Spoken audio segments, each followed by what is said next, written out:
তো যেই বিষয়ে আমি আয়াত পাঠ করেছি খুতবার মধ্যে, আল্লাহ তাআলা আয়াতের মধ্যে আমাদেরকে মৌলিক দুটো দিক নির্দেশনা দিয়েছেন। এক নম্বর দিক নির্দেশনা আল্লাহ দিচ্ছেন, ওয়াবতাগি ফীমা আতাকাল্লাহু দারাল আখিরা।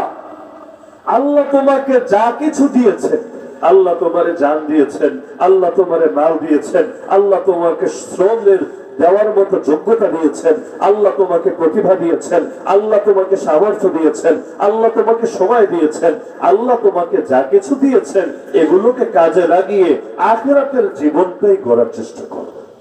জীবন একটা, সুযোগ একটা। আমাদের প্রত্যেকের সামনে একটাই জীবন, একটাই সুযোগ। যদি সুযোগটাকে কাজে লাগাতে পারি আলহামদুলিল্লাহ, যদি কাজে না লাগাতে পারি ইন্না লিল্লাহ।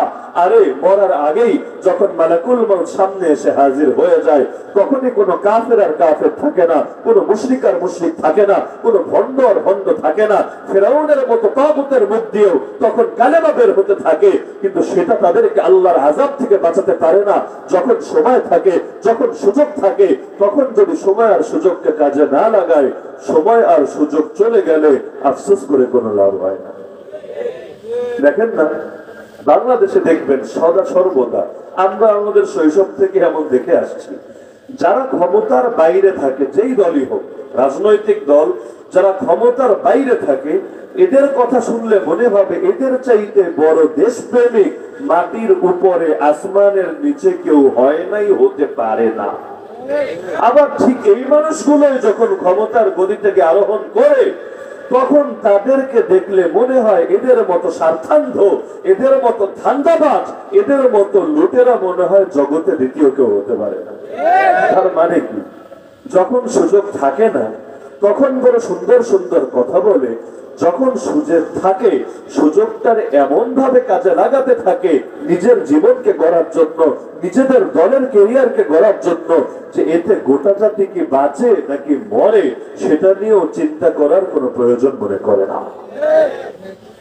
এই যে বুঝটা, যেমন গত দুদিন আগে দেখলাম ক্ষমতাসীন দলের ছাত্র রাজনীতি যারা করে তাদের একটা সমাবেশ হলো ঢাকার এক জায়গায়।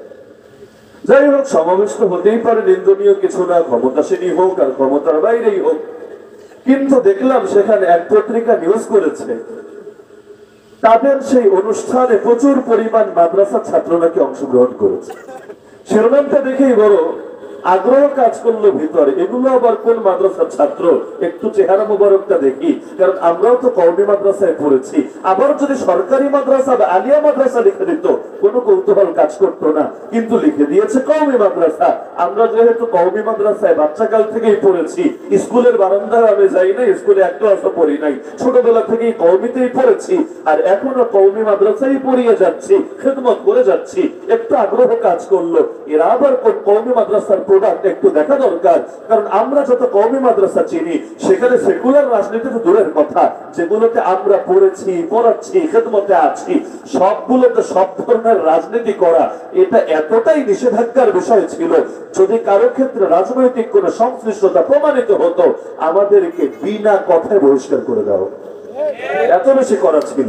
এখনো পর্যন্ত বাংলাদেশের অধিকাংশ মানসম্মত কওমি মাদ্রাসায় কি রাজনীতি চলে নাকি চলে না? আরে বলেন না, চলে নাকি চলে না? অধিকাংশ মাদ্রাসার অবস্থায় এমন। তো ভেতরে আগ্রহ কাজ করলে একটু দেখি এরা কোন কওমি মাদ্রাসার প্রোডাক্ট, যে এরা শুধু মাদ্রাসায় থেকে রাজনীতি করে না, বরং সেকুলার রাজনীতি করে। চেহারাগুলো তো একটু দেখা দরকার। চেহারার দিকে তাকায় তো আমি অবাক, সবগুলোর মাথায় একরকম টুপি। তাও কেমন টুপি? কওমি মাদ্রাসার আলেমদের মাথায় নির্দিষ্ট ধরনের টুপি থাকে, টুপি দেখেই কিন্তু দল চেনা যায়। আপনারা দেখছেন নিট ইসলাম।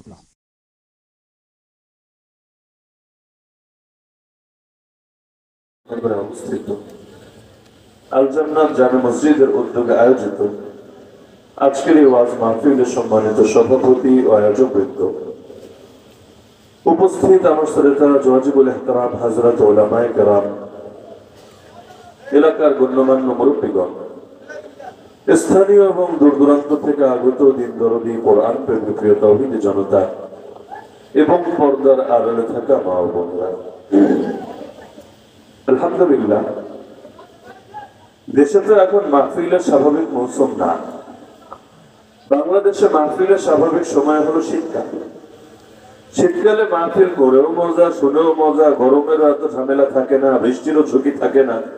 এই যে উপরে বৃষ্টির প্রস্তুতি নিয়ে রাখা হয়েছে, তার মানে যে কোনো সময় বলা যায় না কখন এসে বৃষ্টি হাজির হবে আর কখন এসে কি পরিস্থিতি দেখা দিবে।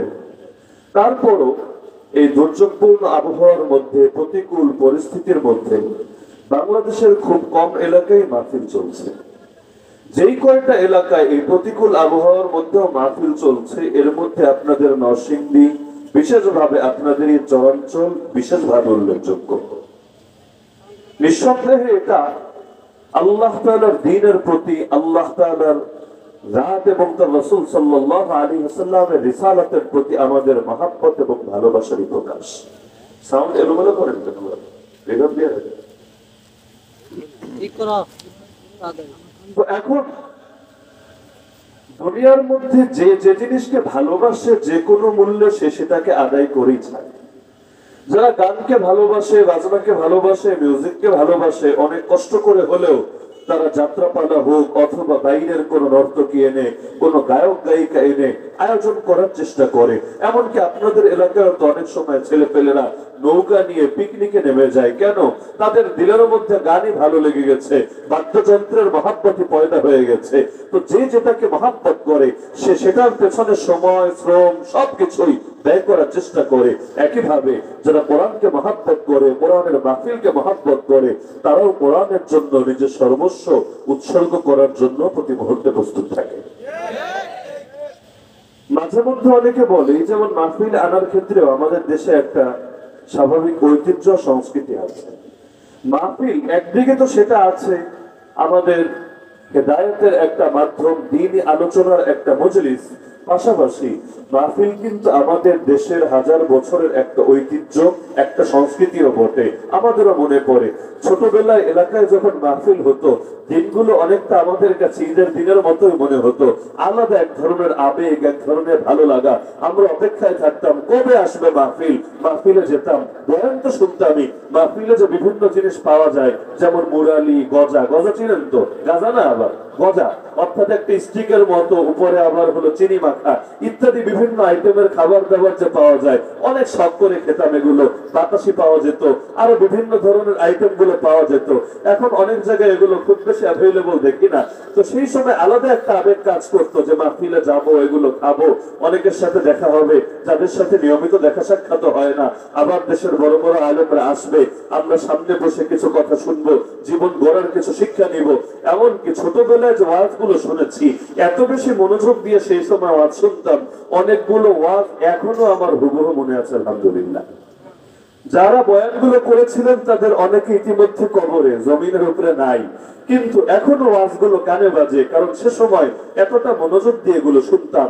তো এখন মাহফিলকে কেন্দ্র করে অনেক সংস্কৃতি দাঁড়িয়ে গেছে।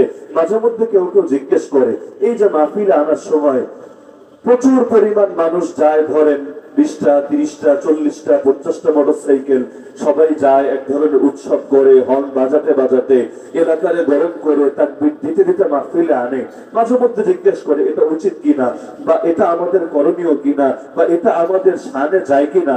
আগে আমার স্বাভাবিকভাবে জিনিসগুলো পছন্দনীয় ছিল না।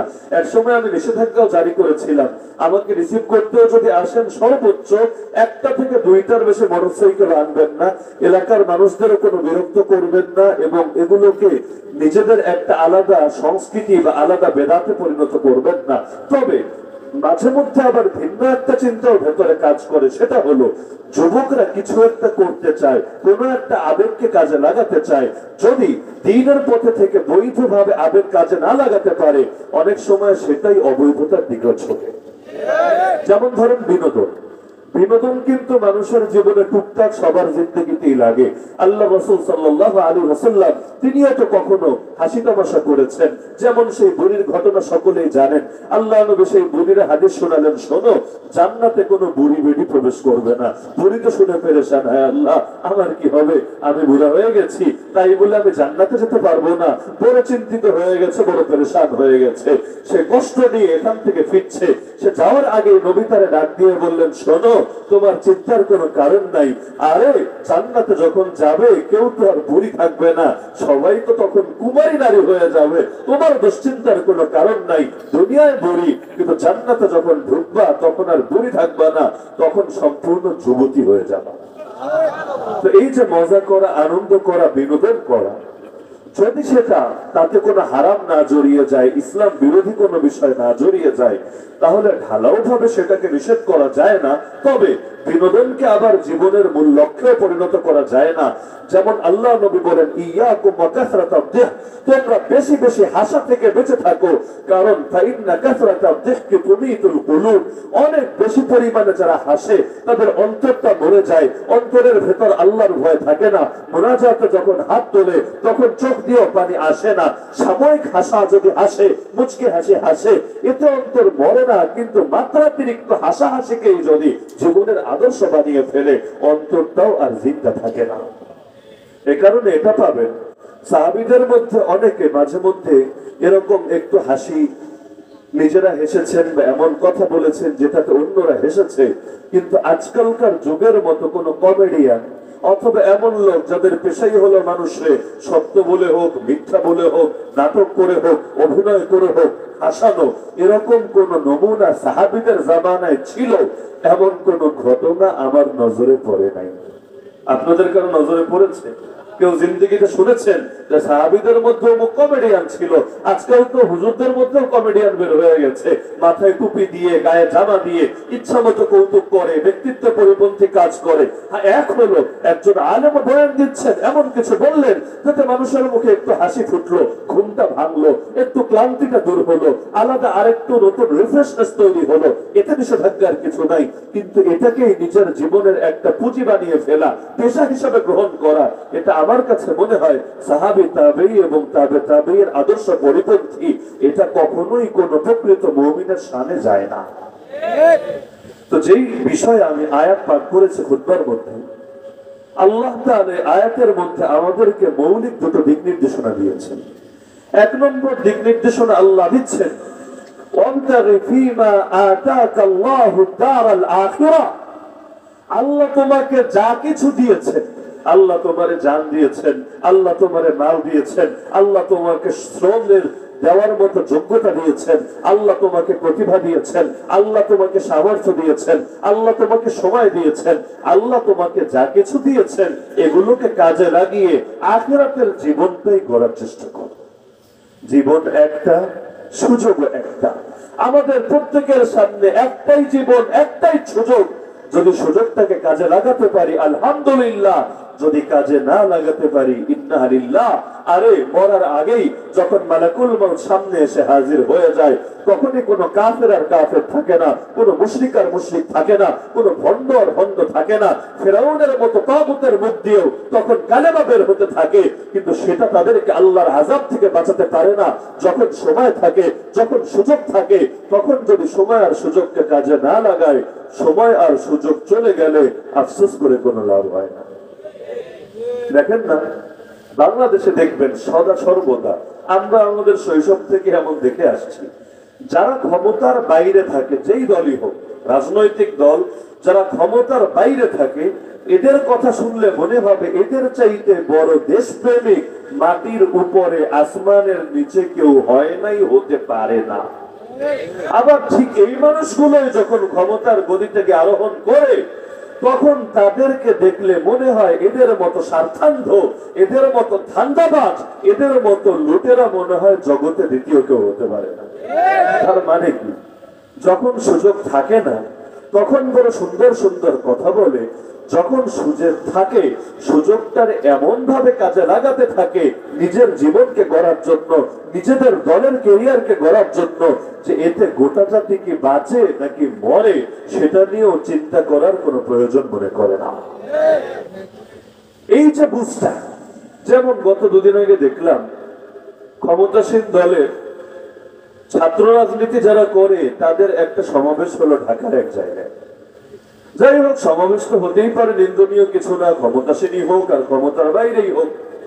কিন্তু দেখলাম সেখানে এক পত্রিকা নিউজ করেছে তাদের সেই অনুষ্ঠানে প্রচুর পরিমাণ মাদ্রাসার ছাত্র নাকি অংশগ্রহণ করেছে। শিরোনামটা দেখেই বড় আগ্রহ কাজ করলো ভিতরে। এগুলো আবার কোন মাদ্রাসার ছাত্র, একটু চেহারা মুবারকটা দেখি, কারণ আমরাও তো কওমি মাদ্রাসায় পড়েছি। আবার যদি সরকারি মাদ্রাসা বা আলিয়া মাদ্রাসা লিখে দিত কোনো কৌতূহল কাজ করতো না, কিন্তু লিখে দিয়েছে কওমি মাদ্রাসা। আমরা যেহেতু কওমি মাদ্রাসায় বাচ্চাকাল থেকেই পড়েছি, স্কুলের বারান্দায় আমি যাই না, স্কুলে এক ক্লাসও পড়ি নাই, ছোটবেলা থেকেই কওমিতেই পড়েছি, আর এখনো কওমি মাদ্রাসায় পড়িয়ে যাচ্ছি, খেদমত করে যাচ্ছি। একটু আগ্রহ কাজ করলো এরা আবার কোন কওমি মাদ্রাসার প্রোডাক্ট একটু দেখা দরকার।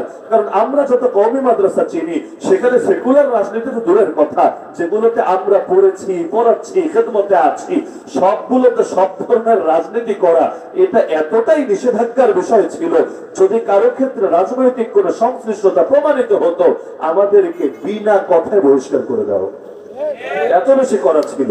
এখনো পর্যন্ত বাংলাদেশের অধিকাংশ মানসম্মত কওমি মাদ্রাসায় কি রাজনীতি চলে নাকি চলে না? আরে বলেন না, চলে নাকি চলে না? অধিকাংশ মাদ্রাসার অবস্থায় এমন। তো ভেতরে আগ্রহ কাজ করলে একটু দেখি এরা কোন কওমি মাদ্রাসার প্রোডাক্ট, যে এরা শুধু মাদ্রাসায় থেকে রাজনীতি করে না, বরং সেকুলার রাজনীতি করে। চেহারাগুলো তো একটু দেখা দরকার। চেহারার দিকে তাকায় তো আমি অবাক, সবগুলোর মাথায় একরকম টুপি। তাও কেমন টুপি? কওমি মাদ্রাসার আলেমদের মাথায় নির্দিষ্ট ধরনের টুপি থাকে, টুপি দেখেই কিন্তু দল চেনা যায়। জামাত ইসলামের হুজুরদের টুপি দেখে চিনবেন আপনি, 2 তলা 3 তলা 5 তলা 10 তলা টুপি। আবার যারা ধরেন ভণ্ড মাজার পূজারী বেদাতি, তাদের টুপি দেখেও চেনা যায় না, লাল নীল কত রকম, 3 কালার, এই কালার সেই কালার, কত রকম টুপি, কত রকম পাগড়ি। আবার দেখবেন কওমি মাদ্রাসার মানুষ যদি দেখেন টুপি দেখে আপনি বলতে পারবেন কোন ক্যাটাগরির মৌলবী। যদি দেখেন কিস্তি টুপি বুঝবেন তাহলে কওমি মাদ্রাসার এই ঘরানার, যদি দেখেন বগিজ টুপি বুঝবেন কওমি মাদ্রাসার তাবলীগ ঘরানার, যদি দেখেন পাঁচকল্লি টুপি বুঝবেন কওমি মাদ্রাসার দাওয়াতুল হক বা থানভী সিলসিলার ঘরানার। আবার যদি দেখেন মামুনুল হক সাহেবের মতো টুপি তাহলে বুঝবেন কওমি মাদ্রাসার আন্দোলন প্রিয় অথবা খেলাফত মজলিস সংশ্লিষ্ট ঘরানার। এখন টুপি দেখেই কিন্তু অনেক কিছু আমরা আইডিয়া করি। টুপি হলো একটা আইডেন্টিটির মতো, ছোটখাটো একটা ইউনিফর্মের মতো। এখন সবগুলোর মাথায় এমন টুপি দেখলাম যেগুলো আমার জন্মের পর থেকে আজ পর্যন্ত কোনদিন কওমি মাদ্রাসার হুজুর তো দূরের কথা, ছাত্র তো সাধারণ ছাত্র তো দূরের কথা, মক্তবে এসে যারা ভর্তি হয় ওদের মাথায়ও দেখি না। নাকি আপনারা দেখেছেন? আরে পাঁচকুল্লি টুপিও যদি কারো মাথায় দেখেন, দেখতে মনে হবে যে মনে হয় 2 টাকার টুপি কিনতে যান। 50-60 টাকার নিচে টুপি আজকাল পাওয়া যায় নাকি? কিন্তু এমন টুপি যেটার দাম মনে হয় 10 টাকার বেশি হবে না। সুবহানাল্লাহ, সবাই একরকম টুপি, মুখে নাই আবার দাড়ি। কি সুন্দর একটা দৃশ্য, মাথায় টুপি, মুখে নাই দাড়ি, আর নতুন করে যে জামা ধরেছে সেটাও বোঝা যাচ্ছে। তার মানে অনেকটা বোঝাই যায় যে এই রিপোর্টটা কোনটা উদ্দেশ্যকে সামনে রেখে উদ্দেশ্য প্রণোদিত ভাবে গঠন করা হয়েছে। মাকসাদ কি? মাকসাদ হলো আমাদেরকে মেসেজ দেওয়া, দেখো কওমের হুজুররা যতই আমাদের বিরুদ্ধে ফতোয়া দাও, যতই আমাদের বিরুদ্ধে বয়ান করো, দেখো তোমাদের ছেলেপেলেরাই আমাদের সাথে আছে। স্ক্রিপ্টটা হয়তো সুন্দর ছিল, লক্ষ্য হয়তো তাদের অনেক কৌশলী লক্ষ্য ছিল, কিন্তু মালগুলো নির্বাচন করতে এমন কিছু নির্বাচন করে ফেলেছে যারা এতই কাছাকাছি করেছে আমাদের মাদ্রাসার হেফজখানার পোলাপান এগুলো ধরে ফেলেছে। তাহলে সময় থাকতে, সুযোগ থাকতে সময় আর সুযোগ সবাই কাজে লাগায় কিনা? আরে বলে না, লাগায় কিনা? লাগায়, লাগানোর চেষ্টা করে। যদি চেষ্টা নাই করতো বিরানি দিয়ে লোকালে কেন, টাকা দিয়ে, মোটরসাইকেলের তেলের ভাড়া দিয়ে লোক এনে লোকের আধিক্য দেখায় কেন?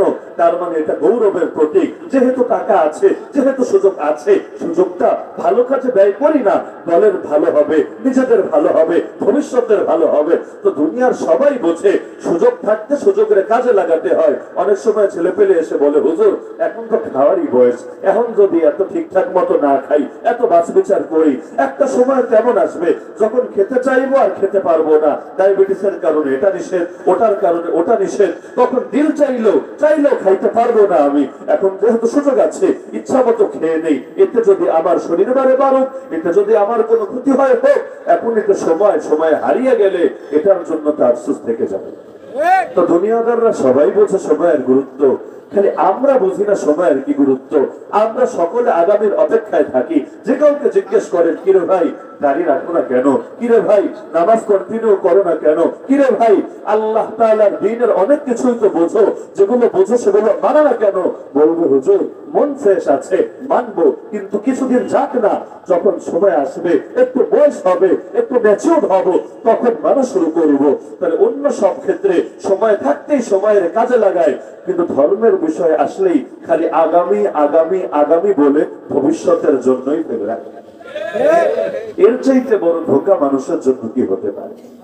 অথচ দরকার ছিল প্রতিটা মুহূর্তকে কাজে লাগানো। জান্নাতেও যদি আপনি যান, একটা জিনিস দিয়েই ভেতরে খালি আফসোস কাজ করবে। কি জিনিস জানেন সেটা?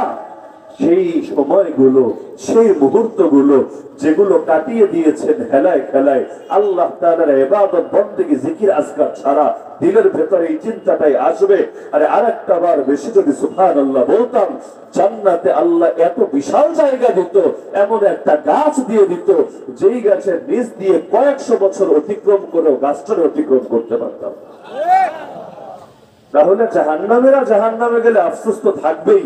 সময় থাকতে সময়কে কেন কাজে লাগালাম না? জান্নাতীরা জান্নাতে গেলেও একটা আফসোসই থাকবে, কেন আরো বেশি ইবাদত করে আরো বড় জান্নাত আমরা অর্জন করলাম না? আপনি দেখবেন দুনিয়ার মধ্যে যারা ভালো করে পড়ালেখা করে নাই, এখন কষ্ট করে টাকা পয়সা উপার্জন করে, এরা ছেলে পেলেরে এটা বলেই সান্ত্বনা দেয়, এটা বলেই পড়ার প্রতি উৎসাহ দেয়, বাচ্চা মনোযোগ দিয়ে পড়ো, না হলে আমি জীবনে যে কষ্ট করছি তোমারও এটা কষ্ট করতে হবে। লেখাপড়া করে যে গাড়ি ঘোড়ায় চড়ে সে, তুমি যদি আরামে গাড়ি ঘোড়ায় চড়ে জীবন কাটাতে চাও, ভালো করে পড়ালেখা করো। দেখবেন যারা পড়ালেখা মোটেও করে নাই তারাও এই নসিহত করছে, আর যারা পড়ালেখা করে চাকরি বাকরি করে তারাও এভাবে বোঝাচ্ছে, দেখো আমরা যদি আরেকটু বেশি পড়তাম, আরেকটু ভালো করে মেহনত করতাম, যোগ্যতা যদি আরেকটু বেশি হতো, সার্টিফিকেটটা যদি আরেকটু বড় হতো, তাহলে আমরা আরো বেশি এগিয়ে যেতাম, আরো শান্তির সঙ্গে চাকরি করতে পারতাম, আরো বেশি মাল পানি কামাতে পারতাম। তাহলে আফসোস সবাই করে না? আরে বলেন না, করে না? করে। একইভাবে জাহান্নামীরা তো আফসোস করবেই, সুযোগ থাকতে সুযোগকে কাজে লাগালাম না। আমাদের যদি জান্নাতের ফয়সালা আল্লাহ করেন, ভেতরে এই চিন্তাটাই শুধু আসবে, আরেকটু কেন আল্লাহর পথে সময় দিলাম না, আরেকটু বেশি জিকির করলাম না, তাহলে তাহলে আমার জান্নাতটা তো আরেকটু বড় হবে। এ কারণে সময়গুলোকে গনিমত মনে করতে বলেছেন মুহাম্মদুর রাসূলুল্লাহ সাল্লাল্লাহু আলাইহি ওয়াসাল্লাম, ইগতানিম খামসান ক্বাবলা খামসিন, তুমি পাঁচ জিনিসকে পাঁচ জিনিসের আগে গনিমত মনে করো, যার মধ্যে কয়েকটা বিষয় বিশেষভাবে উল্লেখ করেছেন।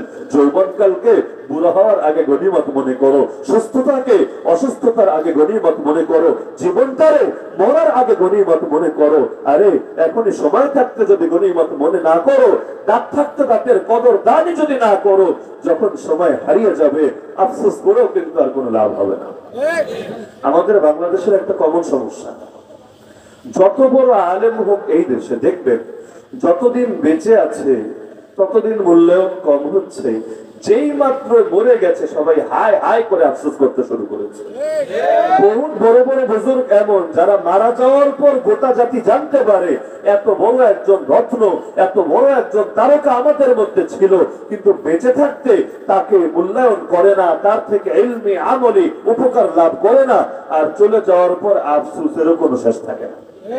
বাস্তব না অবাস্তব? আরে বলো না, বাস্তব না অবাস্তব? তাহলে এই যে সব ক্ষেত্রে আমাদের একটা শিথিলতা, সুযোগ থাকতে সুযোগকে কাজে লাগাই না। একটাবার চিন্তা করেন, আজকে যে কোনো বাঙালির সাথে আপনি কথা বলেন, জিজ্ঞেস করেন তোমরা তোমাদের দেশে ইসলামকে কেন কায়েম করছো না, ইসলামী শরীয়তকে কেন বাস্তবায়ন করছো না, অথচ এখানকার মেজরিটি তোমরা, সংখ্যাগরিষ্ঠ তোমরা, কোন জিনিস তোমাদেরকে বাধা দিয়ে রেখেছে?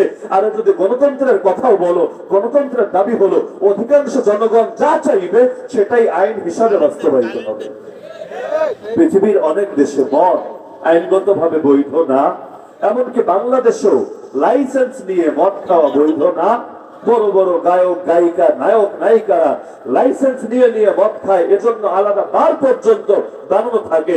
যেখানে গিয়ে স্বাধীনভাবে তারা মদ খেতে পারে, কেউ তাদেরকে কিছু বলার অধিকার রাখে না। একদিকে সরকার মাদকের বিরুদ্ধে জনসচেতনতা সৃষ্টি করে, হুজুরদেরকেও বলে হুজুর মাদকের বিরুদ্ধে বয়ান দেন, মাদকের বিরুদ্ধে মানুষকে বোঝান, আর একদিকে নিজেরাই মদের লাইসেন্স দেয়। তার মানেটা কি? মাদক মানে যদি ক্ষতিকর হয়, লাইসেন্স নিলেও ক্ষতিকর, লাইসেন্স না নিলেও ক্ষতিকর। কিন্তু কিন্তু এ কথার অর্থ কি যে তুমি মদ খাবা, সমস্যা নাই, আমারও কিছু দিয়া খাও, আমারও টাকা দাও, তুমিও মদ খাও, এটা আপত্তির কিছু নাই। তখন কোন হুজুরও তোমার বিরুদ্ধে কিছু বলবে না, আইন প্রণয়নকারী সংস্থাগুলো তোমার বিরুদ্ধে কোনো ব্যবস্থা নেবে না। আরে মদের মধ্যে যদি ক্ষতি থাকে, এই ক্ষতি তো সকলের জন্য প্রযোজ্য। রাষ্ট্রকে যদি মাদক মুক্ত করতে চায়, তাহলে সকল ধরনের মাদকের বিরুদ্ধে বলা তো অপরিহার্য। লাইসেন্স নিয়ে হোক আর লাইসেন্স ছাড়া হোক, ইসলামে লাইসেন্স নিয়ে মদ খাওয়ার কোনো সুযোগ তো থাকে না। আমি এটাই বুঝি না।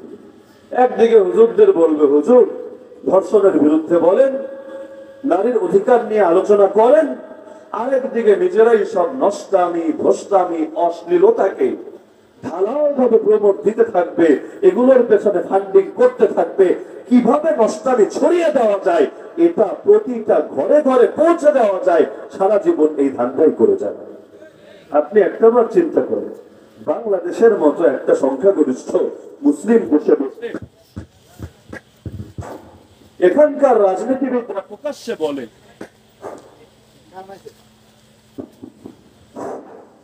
রাশেদ খান মেননের বক্তব্য তো সকলেই দেখার কথা, যদিও বাম রাজনীতিবিদ, বাম শব্দটা ওদের সঙ্গে খুব ভালো মানায়। বাথরুম করার পর বাথরুম পরিষ্কার করেন কোন হাত দিয়া?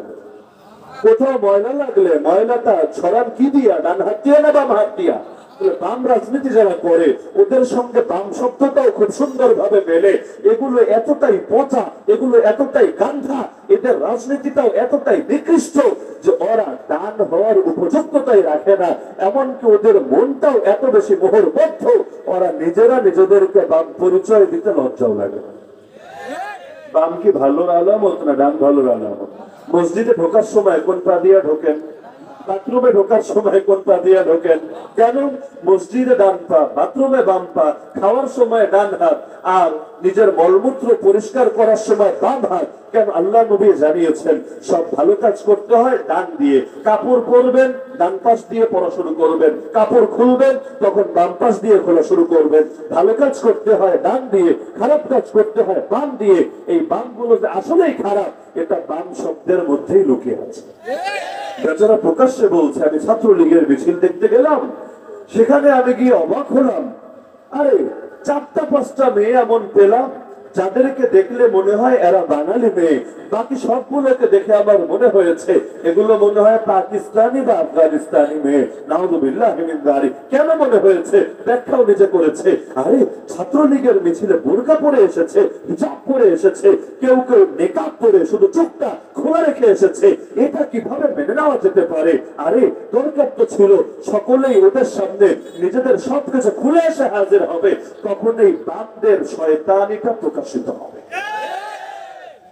সংখ্যাগরিষ্ঠ মুসলিম দেশে বসে ইসলামের এত গুরুত্বপূর্ণ একটা প্রতীককে নিয়ে কিভাবে ব্যঙ্গ করে, কিভাবে এটা নিয়ে সকলের সামনে পাবলিক প্লেসে টিটকারি মারে, অথচ হুজুররা একটু এদিক সেদিক যদি তাদের কথা যায় যে পর্দার বিধান নিয়ে আলোচনা করতে গিয়ে এমন কিছু বলেছে যেটা গিয়ে অন্তরে লেগেছে তাসলিমা নাসরিনের, যেটার কারণে অন্তর ভেঙে গেছে এরকম নারীবাদীদের, তখন দেখবেন সারা দুনিয়া গরম হয়ে গেছে। হুজুরদের নামে তালিকা তৈরি হয়েছে, ওয়াজ মাহফিলকে কিভাবে বন্ধ করতে হয় এটা নিয়ে পর্যন্ত আলোচনা পর্যালোচনা শুরু হয়ে গেছে।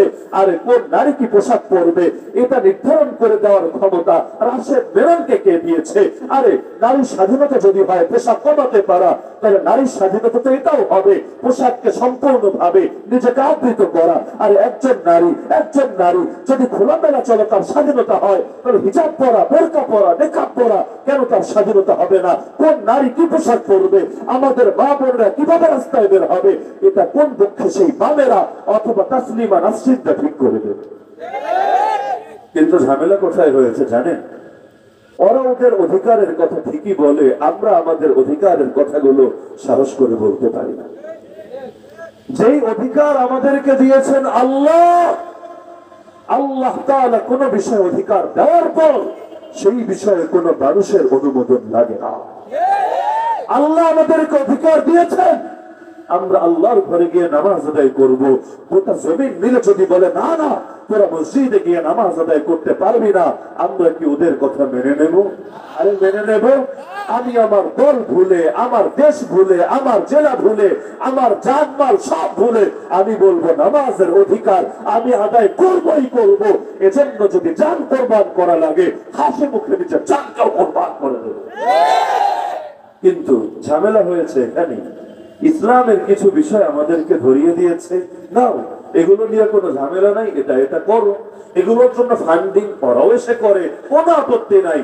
কিন্তু আরো কিছু বিষয় যেগুলো ওদের সাথে আঘাত লাগে এগুলোর এমন ভাবে চেপে ধরেছে, এটা নিয়ে স্বাধীনভাবে কথা বলার অধিকারটাও কেড়ে নিয়েছে। ঢাকা ভার্সিটি চেনেন তো আপনারা সকল? ঢাকা ভার্সিটি প্রতিষ্ঠা করেছে কোন বিধর্মী না মুসলমান? জমি দিয়েছে কোন বিধর্মী না মুসলমান? যিনি জমি দিয়েছেন সেই নবাব সাহেবের ছবি আজ অনলাইনে সার্চ করলে পাবেন। মাথা থেকে পা সুন্নতি লেবাস, সুন্নতি দাড়ি, সুন্নতি টুপি নিয়ে ক্যামেরার সামনে দণ্ডায়মান হয়েছেন, যারে দেখলে অনেকের মনে হবে সম্ভবত কোন মাদ্রাসার বড় হুজুর, কোন মাদ্রাসার প্রিন্সিপাল। কেন ঢাকা ভার্সিটির জন্য জমি দিয়েছিলেন? উদ্দেশ্য ছিল এটা, আরে ওখানকার লোকেরা শিক্ষিত হচ্ছে, এখানকার মুসলমানরা পিছিয়ে থাকছে, তাহলে আমাদের মুসলমান ছেলে মেয়েদের জন্য একটা প্রতিষ্ঠান গড়ে তুলি যাতে করে তারাও শিক্ষা দীক্ষায় এগিয়ে যেতে পারে। কিন্তু এই ঢাকা ভার্সিটি যারা জমি দিয়েছিলেন, অর্থ দিয়েছিলেন, কষ্ট করে প্রতিষ্ঠা করেছিলেন, তাদের মনের মধ্যে জিন্দেগিতেও কি এটা ছিল এই ঢাকা ভার্সিটিতে এক সময় এখানকার ছাত্রীদেরকে বোরকা পরার অধিকার আদায়ের জন্য রাস্তায় নেমে মিছিল করতে হবে? সবার সব অধিকার থাকবে। সেখানকার লেকচারাররা ক্লাসে এসে নাস্তিকতা শেখাবে, আল্লাহর নবীরে নিয়ে বিদ্রুপ করবে। আরে এই যে দেশে এত নাস্তিক দেখেন, আপনি হয়তো অবাক হবেন এত নাস্তিক কোত্থেকে তৈরি হয়, কেমনে আসে এই নাস্তিক গুলা? সবাই দেখি দিনদার, দিনের আলোচনায় ব্যাপক। আরে হালতটা তো এমন, ওরা টাকা দিয়েও মানুষ জমা করতে পারে না, আর হুজুররা ওয়াজ মাহফিলের আয়োজন করলে উল্টো টাকা চায় মাদ্রাসা মসজিদের জন্য, কিন্তু তবুও লোকের অভাব পড়ে না। তাহলে নাস্তিক গুলো তৈরি হচ্ছে কেমনে? আমি আপনারা চ্যালেঞ্জ করে বলবো, এই দেশের অশিক্ষিত মানুষের মধ্যে তুলনামূলক বেশি নাস্তিক তৈরি হচ্ছে না।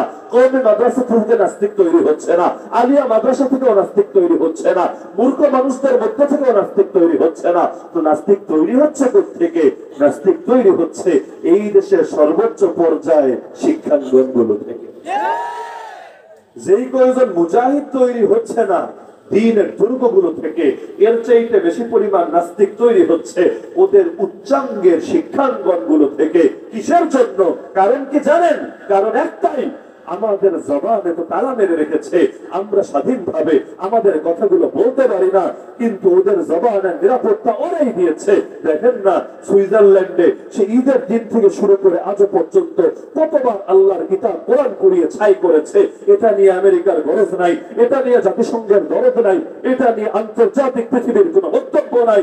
কিন্তু একজন মুসলমান যদি তার বক্তব্য একটু এদিক থেকে সেদিক হয়ে যায়, এটা নিয়ে গোটা দুনিয়া তোলপাড় হয়ে যায়। আপনারা দেখার কথা, একজন হুজুর মাহফিলের দাওয়াতে গেলেন লন্ডনে, সেখানে তার মাহফিলে নিষেধাজ্ঞা জারি করা হলো, মাহফিল করতে দেওয়া হয় নাই, তাকে তারপর শান্তি মতো দেশে পাঠিয়ে দেওয়া হলো। অপরাধ কি? পত্রিকায় রিপোর্ট করলো তাদের দেশের চ্যানেলে যে তিনি আফগানিস্তানের সেই মুক্তিযোদ্ধাদের পক্ষে কথা বলেছেন, স্বাধীনতাকামী তালেবানের পক্ষে কথা বলেছেন, এটাই অপরাধ। কেন কথা বললেন? এজন্য এখন তাকে সেই দেশে বয়ান করতে দেওয়া হবে না, মাহফিলে করতে দেওয়া হবে না। তার মানে তিনি যদি আমেরিকার পক্ষে কথা বলতেন, যারা আফগানিস্তানের স্বাধীনতা কেড়ে নিয়েছিল তাদের পক্ষে কথা বলতেন, তাহলে তার কোন মাহফিল বন্ধ হতো। বাংলাদেশের রাষ্ট্রধর্ম কি? আরে বলেন, রাষ্ট্রধর্ম কি? রাষ্ট্রধর্ম ইসলাম হওয়ার মানে কি? রাষ্ট্রের কি আবার ধর্ম লাগে নাকি? রাষ্ট্র নামাজ পড়বে, রোজা রাখবে, হজ পালন করবে, যাকাত দিবে। আরে রাষ্ট্র ভাষা মানি যা, রাষ্ট্রের মুখ নাই, রাষ্ট্রের জিহ্বা নাই, রাষ্ট্রের দাঁত নাই, রাষ্ট্রের ঠোঁট নাই, রাষ্ট্র বড় করে মুখ দিয়ে কথা বলে। আর রাষ্ট্র ভাষা বাংলার মানে যেমন এই রাষ্ট্রের জনগণ তারা একাডেমিক ক্ষেত্রে এবং যেখানে যেখানে ভাষার প্রয়োগ করতে হয় সেখানে সেখানে বাংলা ভাষা ব্যবহার করবে, এটা যেমন রাষ্ট্র ভাষা বাংলা হওয়ার অর্থ। একইভাবে রাষ্ট্রধর্ম ইসলাম হওয়ার অর্থ তো এটা, এই দেশের জনগণ ইসলামের স্বাধীনতা ভোগ করবে, ইসলামের পক্ষে কথা বলবে, ইসলামকে ছড়িয়ে দিবে, সব ক্ষেত্রে ইসলামকেই সকল কিছুর উপরে রাখবে। নাকি ভিন্ন কোন অর্থ হওয়া সম্ভব? রাষ্ট্রধর্ম ইসলামের অর্থ এটা না। এমন সংবিধানে একদিকে আছে সকল ক্ষমতার উৎস জনগণ, আর একদিকে আছে রাষ্ট্রধর্ম ইসলাম। যদি আপনি বলেন যে না, দুটো একই কিতাবের, একই বইয়ের, একই সংবিধানের অংশ, তাহলে দুটোর এমন ব্যাখ্যা আপনি করতে পারবেন না যেটা একটা আরেকটার সঙ্গে সাংঘর্ষিক হয়, বিরোধী হয়। বরং এমন ব্যাখ্যাই আপনার করা লাগবে যেটা একটা আরেকটার পরিপূরক হয়। অর্থ তো এটাই নাকি? কারণ এক কিতাবের দুই অংশ কখনো একটা আরেকটার বিরোধী হয় না। তাহলে একদিকে সংবিধানে লেখা রাষ্ট্রধর্ম ইসলাম, আরেকদিকে লেখা সকল ক্ষমতার উৎস জনগণ। এখন দুটোকে যদি একসঙ্গে মিলিয়ে সংবিধান পড়তে চাই, পড়াতে চাই, বুঝতে চাই, বুঝাতে চাই, তাহলে তো এটাই, এর অর্থ তো এটাই দাঁড়ায় যে রাষ্ট্রধর্ম ইসলাম এটাই হলো এক নম্বর কথা, আর সকল ক্ষমতার উৎস জনগণ এর মানে আল্লাহ তাআলার অধিকার খর্ব করা না, এর মানে আল্লাহ যে আইন প্রণেতা, আল্লাহ যে বিধান প্রণেতা, এটা অস্বীকার করা না, এর মানে মদের পক্ষে কথা বলা না, এর মানে পতিতালয়ের পক্ষে দালালি করা না, বরং এর মানে হলো ডিক্টেটরশিপের বিপক্ষে বলা, স্বৈরতন্ত্রের বিপক্ষে বলা, এক নায়কতন্ত্রের বিপক্ষে বলা। দেশ হয় দুই রকম, কোথাও ক্ষমতা থাকে স্বৈর শাসকের, সে যা বলবে সেটাই আইন, সে যা বলবে সেটাই বিধান। যেমন নমরুদ, যেমন ফেরাউন, তারা যা বলতো এটার উপর কথা বলার অধিকার কারো ছিল না। আর ফেরাউন নবী মুসার জন্মের আগে মৃত্যুদণ্ডের রায় দিয়ে রেখেছে, অথচ বাচ্চাটা এখনো জন্মই নেয় নাই। অপরাধ করার আগে শাস্তি দেয় কিভাবে? জন্ম নেওয়ার আগে তার বিরুদ্ধে রায় দেয় কিভাবে? এটা হয় স্বৈরতন্ত্রে, এটা হয় এক নায়কতন্ত্রে, এটা হয় ডিক্টেটরশিপে। তো সকল ক্ষমতার উৎস জনগণ, এটাকে যদি রাষ্ট্রধর্ম ইসলামের সঙ্গে মিলিয়ে মানতে চাই, খুব ভালো করে মনে রাখবেন, বিশেষভাবে মাদ্রাসার তালিবুল ইলমরা আর এলাকার নওজোয়ানরাও দিনের মধ্যে গেঁথে রাখবেন যে সকল ক্ষমতার উৎস জনগণ, এটা দেখিয়ে দেখিয়ে ইসলামের বিরুদ্ধে ইদানিং অনেক মানুষ প্রকাশ্যে বলতে পর্যন্ত দ্বিধা করছে না। কিন্তু একদিকে রাষ্ট্রধর্ম ইসলামও তোমার সংবিধানের অংশ, আর একদিকে সকল ক্ষমতার উৎস জনগণ এটাও তোমার সংবিধানের অংশ। তাহলে সকল ক্ষমতার উৎস জনগণ এর এমন ব্যাখ্যা করতে পারবা না যেটা ইসলাম এলাও করে না, যেটা কুফরের পক্ষে যায়, যেটা শিরকের পক্ষে যায়, যেটা জাহিলিয়াতের পক্ষে যায়। বরং এর একমাত্র ব্যাখ্যা এটাই হবে যে এখানে এক নায়ক যে হবে, অথবা এখানকার প্রেসিডেন্ট যে হবে, প্রধানমন্ত্রী যে হবে, তাদের হাতে সর্বময় ক্ষমতা থাকবে না, তাদের হাতে সকল কর্তৃত্ব থাকবে না, তাদের হাতে সার্বভৌমত্ব থাকবে না। বরং এই দেশের জনগণ যা চাইবে সেটাই চূড়ান্ত ভাবে বাস্তবায়িত হবে। একক ব্যক্তি কি চাইলো না চাইলো, এর চাইতে সকল জনগণের অধিকারকে অগ্রে রাখা হবে। হ্যাঁ, কিন্তু এমন এক জামানে এসে উপনীত হয়েছে, এখন সকল ক্ষমতার উৎস জনগণ এটা দিয়ে পতিতালয় খুলে রাখে নাই। বাংলাদেশে পতিতালয় নাই, এমন এমন পতিতালয় যেখানে শত শত হাজার হাজার যৌনকর্মী আছে, তাদের নিয়ে প্রকাশ্যে তাদেরকে নিরাপত্তা দেওয়া হচ্ছে, তাদের নিয়ে মিডিয়ায় রিপোর্ট হচ্ছে। আরে একদিকে বলবে ধর্ষণের বিরুদ্ধে বলো, আর আরেকদিকে খুলে রাখবে পতিতালয়। আরে কোন দেশের, কোন সরকারের কোন ব্যক্তি বুকে হাত রেখে দাবি করতে পারবে যে পতিতালয়ে যে যৌনকর্মীগুলো ভাড়ার বিনিময়ে নিজের দেহ বিক্রি করে থাকে, তাদের প্রত্যেকের ভেতরে স্বতঃস্ফূর্ততা আছে, তাদের প্রত্যেকের ভেতরে স্বাধীনভাবে মতামত প্রদানের অধিকার আছে, যে তারা প্রত্যেকে দিল থেকে খুশি হয়ে বিছানায় যাচ্ছে, বরঞ্চ অধিকাংশ ক্ষেত্রে তারা তো এই কাজে বাধ্য হচ্ছে। তাহলে এতই ধর্ষণের কথা আপনারা দেখার কথা, গত কয়েক বছর থেকে বাংলাদেশের হলুদ মিডিয়া লেখালেখি করছে বৈবাহিক ধর্ষণ নিয়ে। বলবেন না আলহামদুলিল্লাহ? বৈবাহিক ধর্ষণ বুঝেন? আপনার বউরে নাকি আপনি ধর্ষণ করেন, ম্যারিটাল রেপ। এর মানে কি?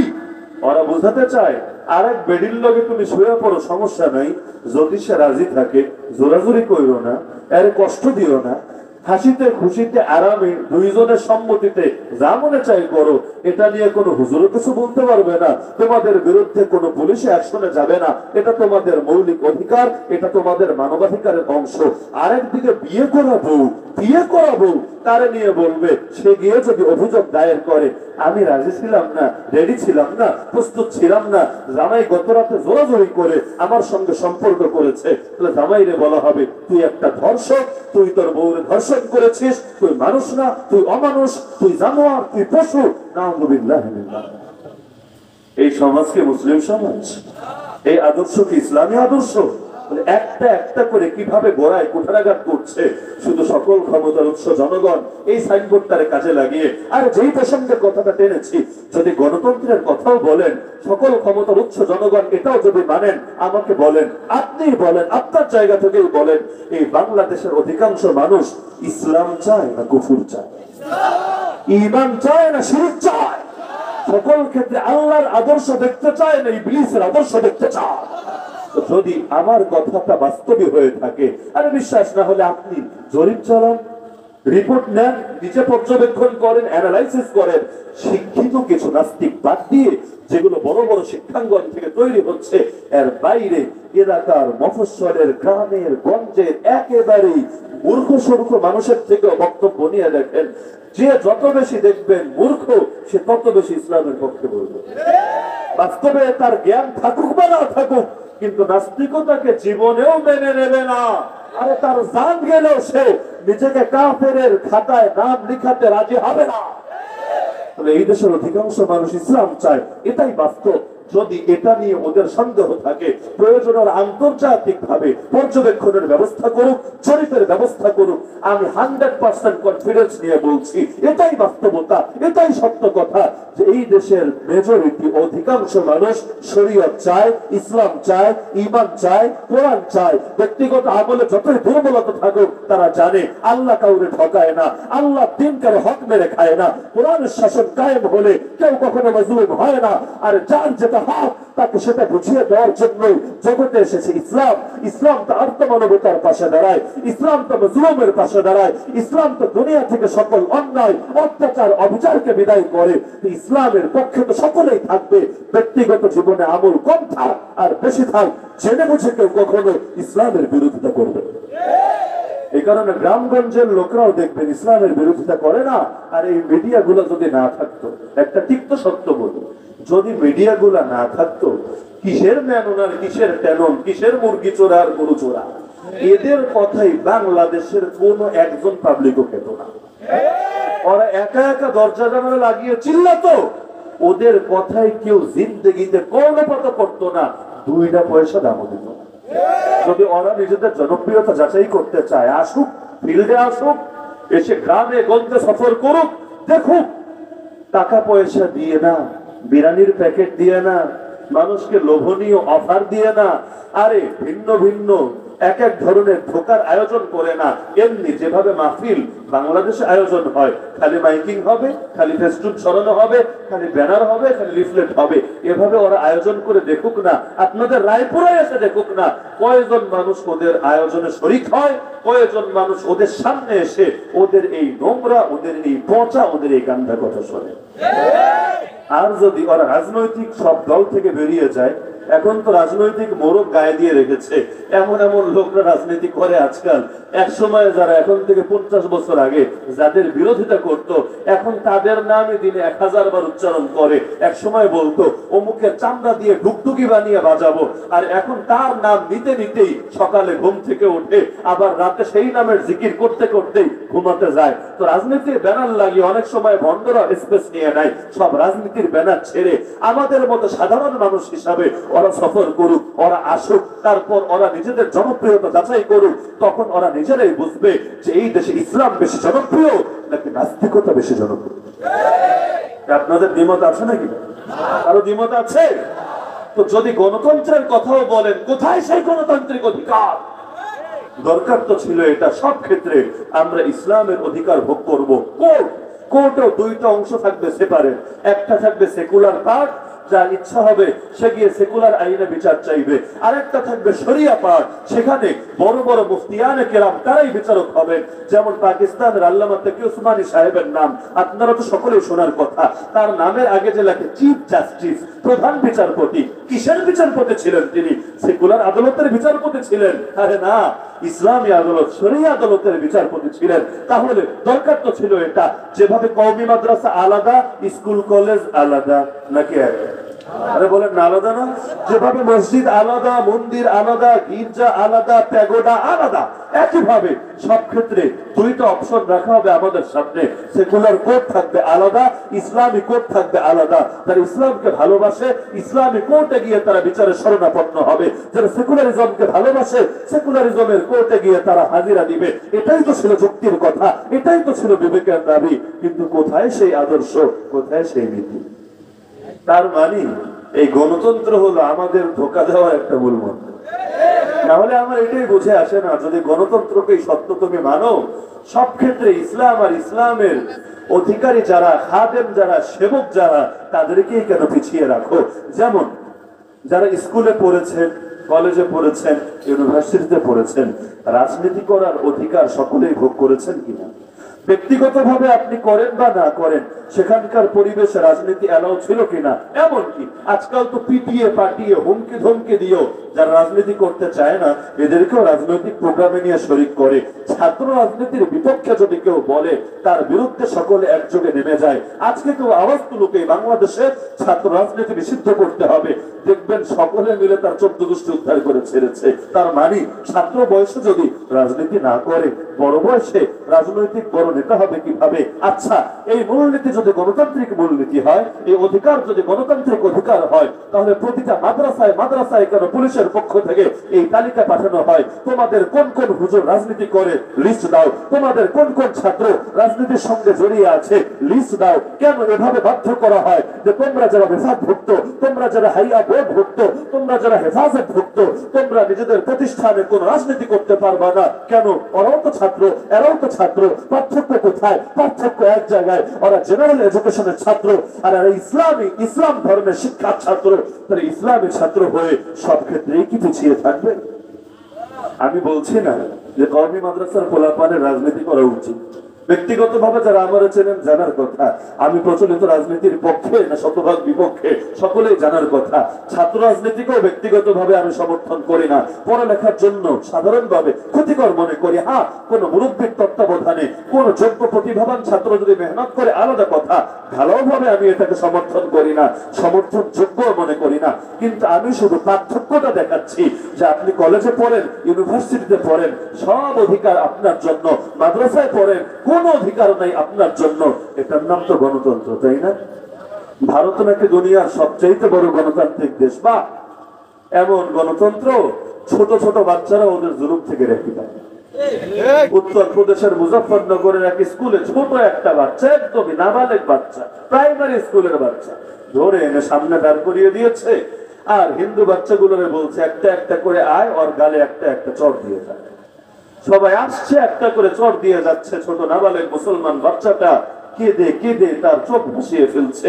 কি করুণ একটা দৃশ্য! যেই শিক্ষিকা করেছে তার নাম হলো তৃপ্তা ত্যাগী। আর একটা বার চিন্তা করেন, আপন সহপাঠী, একই ক্লাসে পড়ে, একসঙ্গে পড়ে, আরে যারা পড়ছে প্রত্যেকেই নাবালেগ। আরে নাবালেগ অবস্থায় কেউ যদি পড়ে, তার জন্য তো জাহান্নাম না, কারণ আল্লাহ তাআলা বুঝ হওয়ার আগে কাউরে পাকড়াও করেন না। তাহলে এই ছোট ছোট বাচ্চাগুলোর অন্তরে পর্যন্ত এই বিষ বাষ্প ঢুকিয়ে দেওয়া হচ্ছে। মুসলমান হলে তার অধিকার থাকতে নাই, মুসলমান হলে তারে মারা যায়, তারে পিটানো যায়। সে ক্লাস ফ্রেন্ড হলেও তার প্রতি নমনীয়তা দেখানোর কোনো বাধ্যবাধকতা নাই। আরে ওরা ওদের স্বাধীনতা ভোগ করবে, আর মুসলমান কোরবানির দিন যদি আসে আর ভুলেও গরু জবাই করে ফেলে, বিনিময়ে তারেও জবাই করে দেওয়া হবে। এটার নাম গণতন্ত্র, এটার নাম স্বাধীনতা। নাকি একমত আপনারা? একমত আপনারা? দুনিয়ায় দেখেন, ইহুদি যায়, ইসরায়েলের সকল ইহুদিদের বক্তব্য যাচাই করেন, অল্প কিছু বাদ দিলে অধিকাংশের মুখ থেকে জায়নবাদী বক্তব্য পাবেন। ওরা সকলে চায় দুনিয়ার মধ্যে ইসরায়েলের সেই রাষ্ট্রটাকে আরো বড় থেকে বড় করতে, দ্য গ্রেট ইসরায়েল, মানে বিশাল এক ইহুদিবাদী রাষ্ট্র কায়েম করতে। আমাদের প্রথম কেবলা যেটা মসজিদ আকসা, সেটা আমাদের দখলে না ইহুদিদের দখলে? আরে আমাদের ফিলিস্তিনের মজলুমরা কাদের হাতে নির্যাতিত? মুসলমানদের হাতে না ইহুদিদের হাতে? এই যে ইহুদিরা ধর্মের নামে মানুষের উপর নির্যাতন চালাচ্ছে, মানুষের ঘর বাড়ি কেড়ে নিচ্ছে, আমাদের প্রথম কিবলাটা পর্যন্ত দখল করে রেখেছে। কোনদিন শুনেছেন কেউ ওদেরকে জঙ্গি বলেছে? শুনলে বলেন, শুনেছেন কেউ? পার্শ্ববর্তী রাষ্ট্রে বিজেপি বলেন, আরএসএস বলেন, বজরং বলেন, ইত্যাদি দলগুলো প্রকাশ্যে বলে আমরা হিন্দু রাষ্ট্র চাই, যেখানে মুসলমানের মৌলিক অধিকার থাকতে নাই। হ্যাঁ, মুসলমান থাকতে পারে, কিন্তু ভোটাধিকার থাকবে না, গরু কোরবানির অধিকার থাকবে না, ইসলামের কথা প্রকাশ্যে বলার অধিকার থাকবে না, ইত্যাদি ইত্যাদি। এই যে তারা কথাগুলো প্রকাশ্যে বলে যাচ্ছে, জিন্দেগিতে কারো মুখে শুনেছেন যে উগ্র হিন্দুত্ববাদীদেরকে জঙ্গি বলেছে? এই যে আসাদ নূর থেকে শুরু করে বিভিন্ন নাস্তিকরা প্রকাশ্যে আল্লাহর নবীকে গালি দিয়ে আল্লাহর দ্বীনের অবমাননা করে, এমনকি আল্লাহকে নিয়ে পর্যন্ত ব্যঙ্গ করে, বিদ্রুপ করে রাষ্ট্রের মধ্যে এক ধরনের সহিংসতার পরিস্থিতি সৃষ্টি করছে, সন্ত্রাসকে ছড়িয়ে দিচ্ছে। কোনদিন শুনেছেন নাস্তিকতার নামে এভাবে যারা সন্ত্রাস ছড়াচ্ছে, কেউ ওদের নামের আগে জঙ্গি ব্যবহার করেছে? কিন্তু হুজুর, একটু এদিক থেকে সেদিক হলেই জঙ্গি হয়ে যায়, একটু এদিক থেকে সেদিক কিছু বলে ফেললেই মামলা খেয়ে যায়। গত দুদিন আগে দেখলাম সিরাজগঞ্জের একজন হুজুর, তিনি একজন ধর্মীয় বক্তাও, মসজিদের ইমামও, খালি রাষ্ট্রের একজন কর্মচারী মারা গিয়েছে এই খবর পত্রিকার একটা নিউজ ফেসবুকে শেয়ার হয়েছে, সেখানে গিয়ে খালি কমেন্ট করেছে আলহামদুলিল্লাহ, ট্রোল হিসাবে। কি ট্রোল? কয়েকদিন আগে এক হুজুর মারা গেছে, অনেকে ইন্নালিল্লাহ বলে দলীয় পদ হারিয়ে ফেলেছে, অনেক ইমাম সাহেবের চাকরি খোয়া গেছে, এমনকি একজন মুনাজাতে খালি এটা নিয়ে দোয়া করেছে, আর পাশে দুইজন আমিন বলেছে। যে দোয়া করেছে সেও জেলে, যে দুজন আমিন বলেছে তারাও জেলে। এগুলো দেখে দেখে কিছু মানুষ রাগান্বিত হয়ে তারা এবার ভাবলো, ইন্নালিল্লাহ বললে ঝামেলা, চাকরি যাবে, নাকি মামলা হবে, নাকি হামলা হবে, নাকি নামটা পত্রপত্রিকায় আসবে, তো এখন থেকে সব জায়গায় আলহামদুলিল্লাহ বলবো আমরা। এমনিও কিছু লোকের মুদ্রা দোষ থাকে, এরা কোন জায়গার কথা কোন জায়গায় বলতে হয় বুঝে না। মাহফিলে আপনি জাহান্নামের কথা বলছেন, বলে উঠবে সুবহানাল্লাহ, আবার জান্নাতের কথা বলছেন, বলে উঠবে নাউযুবিল্লাহ। যদি জিজ্ঞেস করেন কেমন আছেন, বলবে ভালো আছি ইনশাআল্লাহ। আবার যদি জিজ্ঞেস করেন কিরে আপনার আব্বার কি অবস্থা, বলবে সে মারা গেছে আলহামদুলিল্লাহ। এইরকম কিছু লোক থাকে না সব এলাকায়, কোন জায়গায় কি বলতে হবে বুঝে না, এমনি একটা বইলা ফেলায়। এখন এমন একটা হালত তৈরি হয়েছে, ইন্নালিল্লাহ বললে চাকরি যায়, ইন্নালিল্লাহ বললে হামলা হয়, মামলা হয়। ইন্নালিল্লাহর বিপরীত শব্দ হলো আলহামদুলিল্লাহ। আমরা সুখের সময় বলি আলহামদুলিল্লাহ, দুঃখের সময় বলি ইন্নালিল্লাহ। এখন লোকে তো এটাই ভাববে, ইন্নালিল্লাহ বললে মাইক দেয়, তাহলে আলহামদুলিল্লাহ বললে মনে হয় চকলেট দিবে, উপহার দিবে, খুশি হবে, এটাই তো স্বাভাবিক। আমি যদি আপনারা জিজ্ঞেস করি এখন কি দিন নাকি রাত, আপনি বললেন দিন, আমি লাঠি দিয়ে ঠাস করে একটা বাড়ি দিয়ে বললাম ওই করে কে বলেছে এখন দিন, আবার জিজ্ঞেস করলো ভাই এখন কবে, এখন কি দিন নাকি রাত, আপনি কিন্তু দ্বিতীয় অপশনটাই গ্রহণ করবেন। চিন্তা করবেন দিন কইয়া একবার নাই খাইছি, এখন রাত না কই রেখে আর উপায় আছে, বলবেন হুজুর হুজুর এখন তো রাত রাত রাত, আগে যে দিন বলেছি এটা ভুল ছিল থুকপুর, এখন যদি রাত বলার পরও আবার পিটুনি দেই আপনি মুশকিলে পড়ে যাবেন না? এখন ইন্নালিল্লাহ বললে হুজুরের চাকরি চলে যায়, হুজুর এবার ভেবেছে সব জায়গায় মনে আলহামদুলিল্লাহ বলতে হয়, বাস্তবে ভাবুক আর ট্রোল হিসাবে করুক। এখন এক জায়গায় গিয়ে লিখেছে আলহামদুলিল্লাহ, বেচারারে এসে বাড়ি থেকে ধরে নিয়ে চলে গেছে। কি এক মুশকিল! ইন্নালিল্লাহ বললেও মুশকিল, আলহামদুলিল্লাহ বললেও মুশকিল, সামনে যে কি বলবে আমার মাথায় ধরে না। হয়তো কেউ সুবহানাল্লাহ বলবে, হয়তো কেউ মাশাআল্লাহ বলবে, একটা না একটা হয়তো বলবে। এগুলো বলার পরে যে পরিণতি কি আসবে এইটাও মাথায় ধরে না, আল্লাহ তাআলাই ভালো জানে। দুনিয়ার মধ্যে বড় আজীব লাগে, যে যা করে সে কেমনে জানে তাই বুঝা পায়। দেখেন না ভারতের লোকেরা, এদের মধ্যে প্রকাশ্যে এটা ছড়াতে হয় তোমরা বাথরুম ব্যবহার করো, স্যানিটারি ল্যাট্রিনে কর্ম সারো, রাষ্ট্রের পরিবেশকে দূষিত করো না, এই দেশটা তোমাদের, দেশটাকে তোমরা যত্ন করে রাখো।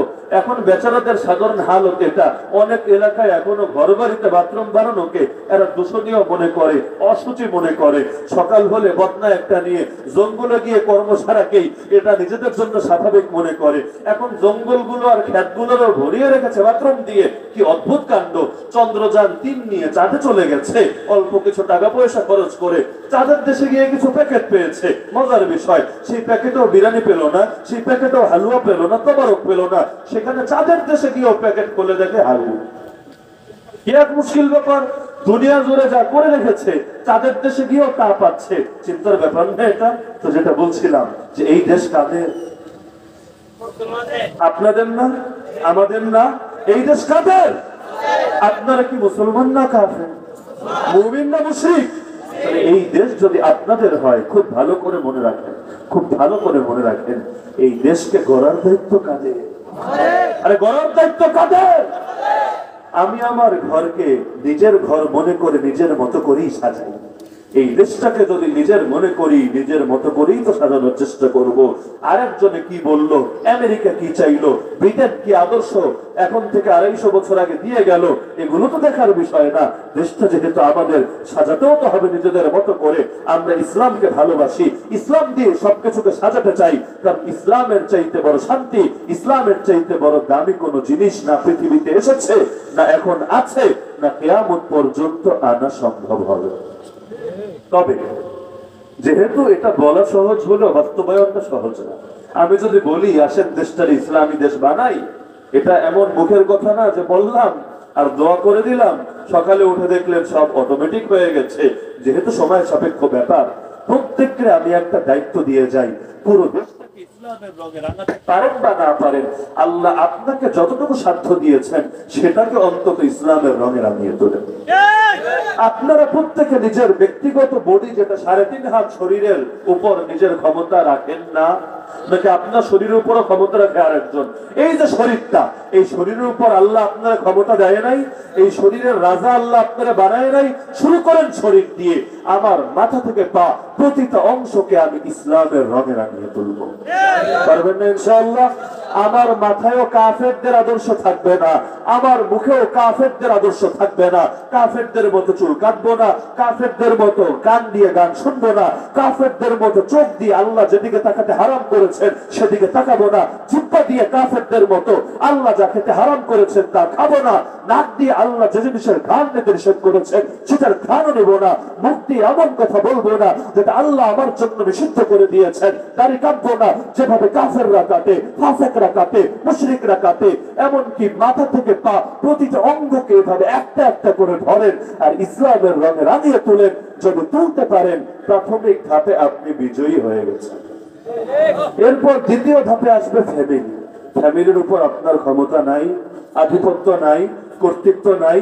এই যে ফ্যামিলির মধ্যে শয়তানের বাক্স ঢুকিয়ে রেখেছেন, এই যে ফ্যামিলিরে গুনাহ করার অবাধ পরিবেশ দিয়ে দিয়েছেন, আজকাল তো বাপ্পা এগুলো কিছু মনে করে না। আরে ছেলে এই বয়সে একটু একটু তো করতেই পারে, বয়স হলে যুগের হাসান বসরি হয়ে যাবে, এমন বলে না? অনেক বাপ এমন আছে, যদি বিচার নিয়ে যান, আরে আপনার পোলা কার লগে ঘরে আপনি জানেন, কার লগে রিলেশন করে খবর রাখেন, বলবে আরে এটা বয়সের দোষ, আমগো বয়সে আমরা কত করছি, এই যুগের পোলাপান একটু একটু করতে পারে, বয়স হলে ঠিক হয়ে যাবে। এমন দাইগুস বার্তা কথাবার্তা বলে না? আরে বলে কি না? তাহলে এটা যদি আপনি এই আদর্শে এখন আটকে থাকেন, কিভাবে সারা দুনিয়াটারে ইসলামের রঙে রাঙাবেন? নিজের দেহকে দিয়ে শুরু করেছেন। 2 নম্বরে আজকে এখান থেকে নিয়ত করে যান, আমার পরিবারকেও আমি ইসলামের রঙে রাঙাবো। সোজা আঙ্গুলে যদি ঘি ওঠে আলহামদুলিল্লাহ, যদি না ওঠে প্রয়োজনে আঙ্গুলকে বাঁকা করব। নবী তো জানিয়েছেন, লা তারফা আনহুম আসাকা আদাবা, ফ্যামিলি মেম্বার থেকে শাসনের লাঠি উঠাবা না, শাসনের লাঠি যদি উঠাও ওদেরকে আর মানুষ বানাতে পারবে না। আজ কওমি মাদ্রাসার মধ্যে যতটুকু আদব কায়দা আছে পুরোটাই শাসন এবং তারবিয়াতের বরকতেই টিকে আছে। আর দেখেন না অন্যান্য শিক্ষাঙ্গন গুলোতে শিক্ষক ছাত্র একসঙ্গে বসে বিড়ি টানে, এমন খবর আসে। ছাত্র শিক্ষকরা ইফটিজিং করে, শিক্ষকের সঙ্গে বেয়াদবি করে, কখনো ধরে রাজনৈতিক ক্ষেত্রে মনোমালিন্য হলে শিক্ষকের পর্যন্ত ধরে পিটায়, এমনকি ছাত্রের নির্যাতনে শিক্ষক স্ট্রোক পর্যন্ত করে মারা যায়। এমন খবর নিয়মিতই পত্র পত্রিকায় দেখতে হয়। তো এখন শাসন যদি উঠিয়ে ফেলেন, সংসদের উপর কন্ট্রোল রাখতে পারবেন না। পৃথিবীর কোন দেশ শাসন ছাড়া চলে না, পুলিশ ছাড়া চলে না, আর্মি ছাড়া চলে না। তাহলে মিষ্টি মিষ্টি কথা বলে যেমনি ভাবে দেশ চালানো যায় না, বরং একদিকে মিষ্টি কথাও লাগে আর একদিকে শাসনের লাঠিও লাগে। উভয়টা থাকলে ব্যালেন্স থাকে। একইভাবে নিজের পরিবারের ক্ষেত্রেও একদিকে বয়ানও লাগবে, উপদেশও লাগবে, নসিহতও লাগবে, বোঝানোও লাগবে, আর একদিকে শাসনের লাঠিও রাখতে হবে। পারবেন না? আরে পারবেন না? কেউ যদি বলে না না মারাটা তো জুলুম, আপনি তাহলে বলবেন তাহলে পুলিশ মারে কে, রিমান্ডে মারে কে, দেশে মারে কে? যদি সেটা জুলুম না হয়, বরং সেটা দেশের জনগণের জন্য কল্যাণকর হয়, তাহলে ফ্যামিলিরও প্রয়োজন অনুপাতে যতটুকু তার প্রাপ্য ততটুকু শাসন করা, এটাও জুলুম না, এটাও দয়া, এটাও মায়া, এটাই রহমত, এটাই তারবিয়া। পারবেন না ইনশাআল্লাহ? হারাম রিলেশন কখনো ছোট নজরে দেখেন না। হারাম রিলেশন রাখেন, নজরের গুনাই এমন নিকৃষ্ট গুনাহ, যেই গুনাহ যদি কেউ লিপ্ত থাকে কখনোই ইবাদতের স্বাদ পাবে না। আমি গ্যারান্টি দিয়ে বলতে পারবো। যারা নজরের খেয়ানত করে, রিয়েল লাইফে হোক আর মোবাইলে হোক, ফেসবুকে হোক, ইউটিউবে হোক, যেভাবেই হোক, নজরের খেয়ানত যারা করে, তারা যদি দাবি করে নামাজে বড় মজা পাই, রোজায় বড় আনন্দ পাই, আল্লাহর দ্বীনের মেহনত করে বড় স্বাদ পাই, আমি তাদেরকে মিথ্যাবাদী ছাড়া কিছু মনে করব না। যদি ইবাদতের মজা পেতে চান, এক নম্বর জরুরি বিষয় গুনাহ ছাড়তে হবে, চোখটারে পবিত্র করতে হবে। চোখ হলো জানালা। এই জানালা দিয়ে যদি ঘরের ভেতরে দুর্গন্ধ ঢুকিয়ে ঢুকিয়ে পুরো ঘরটারে নোংরা করে রাখেন, আর গায়ে খালি একটু আতর লাগিয়ে ভাবেন সব মনে হয় সুবাসিত হয়ে যাবে, কিছুই হবে না। আপনার আতরের ঘ্রাণটা উল্টো এত গন্ধের মধ্যে হারায় যাবে। অনেকে আছে এমন মনে করেন 10 দিন ধরে গোসল করে না, শরীর থেকে ভয়াবহ দুর্গন্ধ। এখন মসজিদে আসার আগে একটু সুন্দর করে আতর মাখিয়ে মসজিদে আসলো, একটু পারফিউম লাগিয়ে আসলো, তখন অবস্থাটা এতটা ভয়াবহ হয়। স্বাভাবিক গন্ধ যতটা সহজ যেত, এখন গন্ধ আর দুর্গন্ধ, ঘ্রাণ আর গন্ধ মিলে এমন একটা বিশ্রী অবস্থা হয়, মাথা পর্যন্ত চক্কর মারতে থাকে। তাহলে যদি ইবাদতের মজা পেতে চান, গুনাহ ছাড়তে হবে। গুনাহ নিয়ে কখনো ইবাদতের মজা পাবেন না। আর গুনাহ ছাড়তে চাইলে একজনের সাহায্য লাগবে। কে সে? আরে কে সে? দুনিয়ার কোন হুজুর, দুনিয়ার কোন পীর, দুনিয়ার কোন ওলিও কারো পথ চলে দিতে পারে না। প্রত্যেকের পথ তার নিজেরই চলতে হয়। অন্যরা পথ দেখিয়ে দিতে পারে, চলতে হয় নিজেরই। আর সেই চলার ক্ষেত্রে সাহায্যও করতে পারে একজন। কে তিনি? আল্লাহ। এ কারণে আমরা বলি লা হাওলা ওয়ালা কুওয়াতা ইল্লা বিল্লাহ। একমাত্র আল্লাহর সাহায্য ছাড়া না কোনো গুনাহ ছাড়া যায়, না কোনো নেক আমল করা যায়। যত গুনাহ ছাড়ি সেটাও আল্লাহর তৌফিকে, যত নেক আমল করি সেটাও আল্লাহর তৌফিকে। অনেক সময় মানুষ জেনে বুঝে গুনাহ করে, এই আশায় আল্লাহর কাছে ক্ষমা চাইলে আল্লাহ তো তাকে ক্ষমা করে দিবেই। এই প্রকারের গুনাহ মানুষের অন্তরে অনেক সময় মোহর ফেলে দেয়। শায়েখ আরেফি মাদ্রাসার ছাত্ররা হয়তো নামটার সঙ্গে পরিচিত। একটা লাইভ টক শো করছিলেন। টক শোর মধ্যে উপস্থাপক ফোনে কিছু প্রশ্ন নিচ্ছিল যে বিভিন্ন জন যারা দর্শক আছে, শ্রোতা আছে, তারা কিছু জানতে চায় কিনা শায়েখের কাছে। এক যুবক ফোন দিল, শায়েখের সঙ্গে কথা বলে শায়েখের কাছে জিজ্ঞেস করলো, শায়েখ আমি হারাম রিলেশনে আক্রান্ত, একটা মেয়ের ভালোবাসায় আমি ফেসে আছি, বের হয়ে আসতে চাচ্ছি, কোনোভাবেই বের হয়ে আসতে পারছি না, আপনি আমার কিছু নসিহত করেন, আমার কিছু উপদেশ দেন। শায়েখ প্রথমে কিছু উপদেশ দিলেন, আখিরাতের কথা স্মরণ করালেন, কিছু মৌলিক ওয়াজ নসিহত তারে করলেন। করার পর বললেন, আমি তোমারে একটা দোয়া শিখিয়ে দিচ্ছি, এই দোয়াটা যদি তুমি খুব বেশি করে পড়ো, আল্লাহ তোমার সাহায্য করবে। আশা করা যায় এই দোয়ার বরকতে তোমার জন্য গুনাহ ছাড়াটা সহজ হয়ে যাবে। কি দোয়া? আল্লাহ নবীর সেই দোয়া যেটা মুনাজাতে মাকবুল আপনারা পেয়ে যাবেন। আল্লাহ নবী আল্লাহর কাছে নূরের জন্য দোয়া করতেন, এমনকি ফজরের নামাজও যখন আসতেন এই দোয়া পড়তে পড়তে আসতেন। আল্লাহুম্মা জাআল ফি কলবি নূরা ওয়া ফি বসরি নূরা ওয়া ফি সামঈ নূরা। এভাবে বলতে বলতে প্রতিটা জিনিসের ক্ষেত্রে আল্লাহ আমার অন্তরে নূর দেন, আমার চোখে নূর দেন, আমার কানে নূর দেন, আমার হাতে নূর দেন, আমার রক্তে নূর দেন, আমার গোশতে নূর দেন, আমার ভেতরে নূর দেন। এভাবে বলতে বলতে নবী বলতেন, ওয়াজআল লি নূরা ওয়াজআল লি নূরা। আয় আল্লাহ আমার জন্য নূর দেন, আমারই নূর বানায় দেন। নূর মানে হলো আলো। হেদায়েতের আলো যদি ভেতরে আসে, অন্ধকার থাকে না দূর হয়ে যায়। এই যে মাঠে লাইট জ্বালানো হলো, লাইট জ্বালানোর পর কি অন্ধকার থেকেছে, অন্ধকার পালিয়ে গেছে?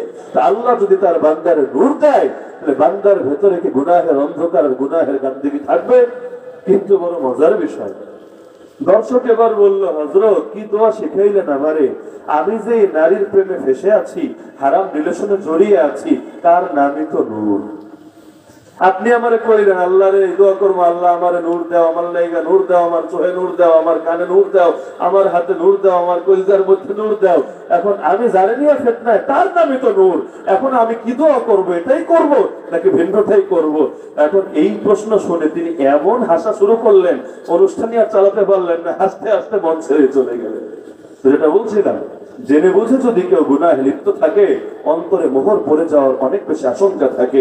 এই যুগে অনেক ছেলে পেলে এমন আছে যারা দিনদার, নামাজ পড়ে, হুজুরদের বয়ান শোনে, দ্বীনি বইপত্র পড়ে, ওলামায়ে কেরামের সঙ্গে সম্পর্ক রাখে, আবার ফেসবুকে, মেসেঞ্জারে, হোয়াটসঅ্যাপে, ইমুতে হারাম রিলেশনও দেদারসে চালিয়ে যেতে থাকে।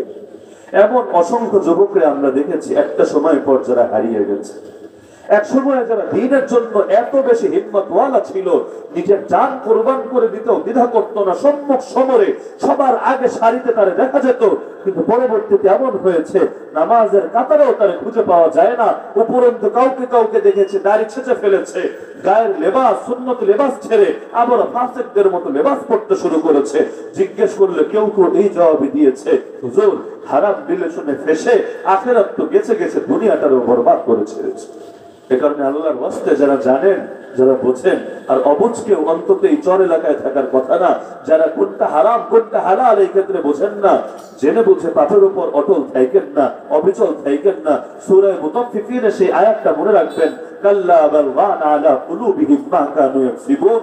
গুনাহ যদি চালাতেই থাকেন আর চালাতেই থাকেন, অন্তরে জং ধরে যাবে। এক সময় জং ধরা ছুরি দিয়ে কিছু কাটা যায় না, অন্তরেও যদি পুরোপুরি জং ধরে যায়, সেটা দিয়ে ঈমান আমলের কোনো কাজও আর করা যায় না। তো নিজের ফ্যামিলিতে দিন চালানোর চেষ্টা করবেন তো ইনশাআল্লাহ। এক নম্বরে শুরু করেন নিজের ব্যক্তিকে দিয়ে, দুই নম্বর নিজের ফ্যামিলিকে দিয়ে, তিন নম্বর নিজের সমাজকে দিয়ে। আরে এই বাংলাদেশে এই ফিতনার জামানায় আমরা এমন বহুত গ্রামকে চিনি যে গ্রাম এখন হাজার হাজার ফিতনা থেকে মুক্ত। যেমন ফরিদপুরের একটা গ্রামের কারগুজারি শোনাই, নাম বলবো না, মিডিয়ার যুগ, নাম বলে তাদের আবার কোনো বিপদের কারণ হব না, কারণ অনেকের চক্ষুশুল হয়ে যায় এগুলো শুনতে। সেই গ্রামে গিয়ে আমরা দেখেছি ইসলামী শরিয়ত আর গ্রামের মধ্যে কেউ ব্যক্তিগত ভাবে বা সামাজিক ভাবে কায়েম করতে পারবে না, কিন্তু সেখানকার মুরব্বীরা উদ্যোগ নিয়ে গ্রামটার মধ্যে এই আদর্শ বাস্তবায়ন করতে পেরেছে। সেই গ্রামে কোনো বিয়েতে, কোনো খতনায়, কোনো সামাজিক অনুষ্ঠানে কেউ বক্স বাজাবে, গান বাজাবে, প্রকাশ্যে গানের আওয়াজ ছড়িয়ে দিবে, এটা কল্পনাও করা যায়। শুধু সামাজিক উদ্যোগের কারণে, মুরব্বীদের উদ্যোগের কারণে। এমনকি একটা ছেলে নাকি একবার হিম্মত করে এনেছিল মুরব্বীদের বুড়া আঙ্গুল দেখে, সবাই মিলে তার এমন এক ঘরে করা করেছে, বেচারা সবার পা ধরে ক্ষমা নিয়েছে। এরপর এখন নিয়মিত 5 ওয়াক্ত নামাজে পরিণত হয়ে গেছে। তো সামাজিক ভাবে উদ্যোগ নিলে বিয়ের যৌতুক বলেন, বিয়ে কেন্দ্রিক যত রকম ফাহেসা, অশ্লীল কাজ কারবার বলেন, আরো যত ধরনের কাজ কারবার পিকনিকের নামে, ছেলে মেয়েদের রিলেশনের নামে হয়ে থাকে, এই সমস্ত কুকর্মগুলো বন্ধ করতে পুলিশও লাগে না, রাষ্ট্রযন্ত্রও লাগে না, সামাজিক উদ্যোগ আর মুরব্বীদের হিম্মত যথেষ্ট। আপনারাও যদি এটা ট্রাই করেন, আমি জানি না হয়তো এখানে পরিবেশ এমন আছে আজ থেকেই, যদি থাকে আলহামদুলিল্লাহ, না থাকলে আপনারা উদ্যোগ নিতে পারেন। যেহেতু মসজিদের মাহফিল, আর মসজিদকে কেন্দ্র করে সমাজের লোকেরা ঐক্যবদ্ধ থাকেই, কারণ মসজিদকে কেন্দ্র করেই দেশে পঞ্চায়েতগুলো গড়ে ওঠে। সকলে আপনারা উদ্যোগটা নেন যে আমরা আমাদের এলাকায় সামাজিক কোনো কুকর্ম চলতে দেব না। এখানে থেকে কোনো নারী দেহ ব্যবসা করবে, এখানে বসে গ্রামের পরিবেশকে নষ্ট করবে গান বাজনা বাজিয়ে, অথবা বৃষ্টির দিনে ছেলে পেলে নৌকা নিয়ে বক্স বাজিয়ে বাজিয়ে পুরো গ্রামের ঘুমকে হারাম করে রাখবে, ইবাদতে ব্যাঘাত ঘটাবে, এগুলো আমরা মুরব্বীরা মেনে নেব না। এভাবে যদি উদ্যোগ নেন, কি বলেন, এলাকায় শয়তানি থাকবে না বন্ধ হবে? আরে বন্ধ হবে না? তাহলে সামাজিক যে বিষয়গুলো আমরা সামাজিক উদ্যোগ নিয়ে বন্ধ করতে পারি, এগুলোর জন্য কিয়ামতের দিন এই কথা বলে পার পাবেন না আল্লাহ, রাষ্ট্র তো ইসলামের পক্ষে ছিল না, রাষ্ট্র তো আমাদেরকে সাহায্য করে নাই। মনে রাখবেন, আল্লাহ সাধ্যের বাইরে বোঝা চাপিয়ে দেন না, কিন্তু যেটা সাধ্যে আছে সেটার জন্য আবার ছেড়েও দেন না। তো সামাজিক উদ্যোগ নেবেন তো ইনশাআল্লাহ? নেবেন তো ইনশাআল্লাহ? যতটুকু সম্ভব নেওয়ার চেষ্টা করবেন। তবে একটা উদ্যোগ এর পাশাপাশি এই নসিহতটা আমি করে যাই, যুগটা ভালো না, মিডিয়ার যুগ, যত সম্ভব এই জাতীয় কাজ করলে, মিডিয়ার সামনেই বলছি, যত সম্ভব এই জাতীয় কাজ করলে মিডিয়ারে এড়ায় চলবে। এলাকার মধ্যে ওই যে আগে বামের সংজ্ঞা দিয়ে এসেছে না, কোন রামবাম এলাকায় থাকলে ওরা দেখবেন মিডিয়া একটা এনে দাঁড় করিয়ে দিয়েছে, এই যে এই মুরব্বীটা আমাদের এলাকায় গান বাজনা করতে দেয় না, এই মুরব্বীটা আমাদের নারীদের দেহ ব্যবসা করতে দেয় না, এটা দেয় না সেটা দেয় না। রিপোর্ট যদি একবার হয়ে যায় দেখবেন হয়রানিও আর শেষ হয় না। এই কারণে চেষ্টা করবেন, কাজ করবেন গোপনে, দুনিয়ার কারো প্রশংসা লাগবে না, দুনিয়ার কারো থেকে থ্যাংক ইউ শোনা লাগবে না, মূল্যায়ন লাগবে না। যিনি মূল্যায়ন করার তিনি মূল্যায়ন করলেই চলবে। কিয়ামতের দিন আরশের নিচে যে 7 শ্রেণীর মানুষে আল্লাহ জায়গা দিবে, এর মধ্যে একটা শ্রেণী হলো এমন যারা ডান হাত দিয়ে দান করলে বাম হাতও টের পায় না। ইখলাস যদি টিকিয়ে রাখতে চান কখনো মূল্যায়নের আশা ভেতরে আনবেন না। মূল্যায়ন আল্লাহ রাব্বুল আলামিন করবেন। দুনিয়ার লোক জানলেও সমস্যা নেই, না জানলেও সমস্যা নেই। মনে থাকবে তো ইনশাআল্লাহ। আর লাস্ট অপশন, এটা বলে আলোচনার ইতি টানবো, শুধু ব্যক্তি, শুধু পরিবার, শুধু সমাজের মধ্যেই ইসলামী আদর্শ বাস্তবায়ন করা যথেষ্ট না। যতক্ষণ পর্যন্ত রাষ্ট্রের মধ্যে ইসলামকে বাস্তবায়ন করতে না পারবেন ততক্ষণ পর্যন্ত কেউ 100% ইসলামের স্বাদ পেতে পারেন না। কারণ ইসলামের অনেক বিধানই এমন যেটা ব্যক্তির সঙ্গে সম্পর্কিত না, রাষ্ট্রের সঙ্গে সম্পর্কিত, কোর্টের সঙ্গে সম্পর্কিত, আইন কানুন, সভ্যতা, সংস্কৃতি, এডুকেশনাল সিস্টেমের সঙ্গে সম্পর্কিত। ইসলামের শুধু ব্যক্তিগত বিধানগুলো মেনে পূর্ণাঙ্গ ইসলামের স্বাদ পাওয়া যায় না। পুরো ইসলাম যখন কায়েম হয়ে যাবে তখন দেখবেন কি মজা আর কি স্বাদ। আরে ইসলাম শুধু আখিরাত গড়তে আসে নাই, দুনিয়াও গড়তে এসেছে। যদি খালি আখিরাত গড়তে আসতো এই দোয়া আল্লাহর কোরআন শেখাতো না, রব্বানা আতিনা ফিদ দুনিয়া হাসানা ওয়া ফিল আখিরাতি হাসানা। আয় আল্লাহ দুনিয়াতেও কল্যাণ দেন, আয় আল্লাহ আখিরাতেও কল্যাণ দেন। দেখেন না, যে সময় বাংলাদেশে $1 কিনতে চাইলে 118 টাকা গুয়াতে হয়, সেই সময় দুনিয়ার সব দেশ মিলে যেই দেশটা গালি দেয়, এমনকি যাদের রিজার্ভের টাকা পর্যন্ত মেরে দিয়ে রেখেছে এখনো পর্যন্ত আমেরিকা। নাম না বললেও সকলে বুঝতে পারছেন কোন দেশ। ইসলামের বরকতে আল্লাহ তাআলা তাদেরকে জাগতিক এমন উন্নতি দিয়েছেন, তাদের $1 কিনতে দেশীয় 80টা মুদ্রাও খরচ করা লাগে না। 75 না 77টা মুদ্রা খরচ করলেই তারা $1 কিনতে পারে। কোথায় 118 বাংলাদেশের, কোথায় 77 তাদের? অথচ তাদের সঙ্গে দুনিয়ার কারো সাহায্য নাই। দুনিয়ার লোকগুলো আজও পর্যন্ত তাদেরকে স্বীকৃতিটাই দিল না। কিন্তু আল্লাহ তাআলার কি কুদরত, আল্লাহ তাআলা কাউকে সাহায্য করতে দুনিয়ার স্বীকৃতি লাগে না। সে কারণে আল্লাহর রাজি করেন, দুনিয়া খারাপ থাকবেন না। রাষ্ট্রে যদি ইসলাম কায়েম হয় ইনশাআল্লাহ দেশের মধ্যে কেউ মাজলুম থাকবে না। আমি তো মনে করি এই দেশের হিন্দু, খ্রিস্টান, বৌদ্ধ যারা আছে, নাস্তিক না, ওগুলোকে আমি মানুষের কাতারেই ধরি না। হিন্দু, খ্রিস্টান, বৌদ্ধ যারা আছে ওরাও যদি ইসলাম সম্পর্কে পূর্ণাঙ্গ ধারণা রাখতো, জিন্দেগিতে ওরাও কোনোদিন ইসলাম কায়েমের বিপক্ষে একটা বাক্য বলতো না। কারণ ইসলাম কায়েম হলে জগতের সকলের ফায়দা। একটাবার চিন্তা করেন, গর্তের পিঁপড়া থেকে সমুদ্রের মাছ পর্যন্ত মাদ্রাসার ছোট ছোট বাচ্চাগুলোর জন্য কেন দোয়া করে যদি এতে ওদের কোনো স্বার্থ না থাকে? কারণ আপনি বোঝেন বা না বোঝেন, জল স্থলের প্রতিটা প্রাণী বোঝে যতদিন জমিনে কোরআন ওয়ালারা থাকবে ততদিন জমিনে কোরআন থাকবে। কারণ আল্লাহ তাআলা কোরআনকে কোরআন ওয়ালাদের দ্বারাই হেফাজত করবেন। আর যতদিন জমিনে কোরআন থাকবে ততদিন জমিনটা বাকি থাকবে। যখন জমিনে কোরআন থাকবে না তখনই জমিনটাও নাস্তিক মুরতাদদের জন্য আর বাকি থাকবে না। ইসলাম কায়েম হলে লাভ না লস? আরে লাভ না লস? এলাকায় বৃষ্টি না হলে কি করেন? গান বাজান, মদ খান, সবাই মিলে কি করেন? নামাজে দাঁড়ান না? আরে বলেন নামাজে দাঁড়ান না? সকলে মিলে একসঙ্গে বড় মাঠে নামাজ পড়ে আল্লাহর কাছে দোয়া করেন না?